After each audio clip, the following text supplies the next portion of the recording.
ঢালু ব্রিজের তে যখন লামার তখন এটার নিয়ম কি? ব্রেক করে নামতে হবে। ব্রেক করে, আস্তে আস্তে নামা লাগবে। হ্যাঁ ব্রেক করে আস্তে আস্তে নামলে পরে গিয়ার কি করবা? হয় নিউট্রাল করবা নাহলে ক্লাস করবা।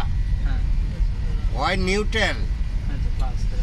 মানে ব্রিজের তে নামার আগেই নিউট্রাল করে আলবা। নিউট্রাল করে ব্রেকটা হালকা চাপ দিয়ে যাইতে থাকবা, যতটুক স্পিডের দরকার অতটুক স্পিডে। আর যদি মনে করো যে না নিউট্রাল করছি না, তাইলে ক্লাসটা চাপ দিয়ে ডাবায় রাখবা, ব্রেকের মাঝে পাও রাখবা, স্পিডটা কমায় রাখবা।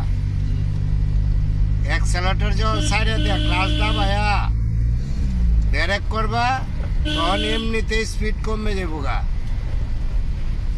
যেমন এই যে এখন যে লাম্মে আইলা, সোজা লাম্মে আইলে এতটা ইয়া দরকার ছিল না। ডাইনে বামে ঢালু ব্রিজ, যখন ডাইনে বামে যাইবা তিনটা রাস্তা থাকবো ব্রিজের নাম নেই, মনে করো দুইটা বা তিনটা রাস্তা। তখন সোজা রাস্তা না গিয়ে ওই ডাইনে যাইবা নাহলে বামে যাইবা। তখন কি করবা? নিউট্রাল করে নামাটাই সবচেয়ে ভালো।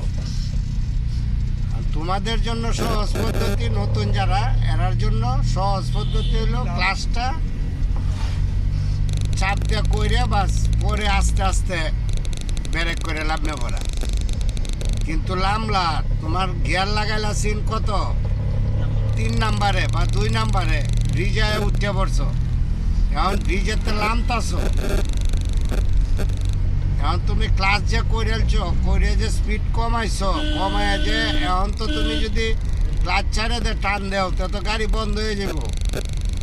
গাড়ি স্পিডের সাথে মিলাইয়া তোমার গিয়ারটা চেঞ্জ করতে হইব। যদি দেওয়া হয় যে একবারে 0 পয়েন্টে, তাইলে 1 নাম্বার লাগাইতে হইব। যদি দেওয়া হয় যে না মোটামুটি স্পিড আছে 10-20 এরকম স্পিড আছে, তখন 2 নাম্বার গিয়ারে লাগাইতে হইব।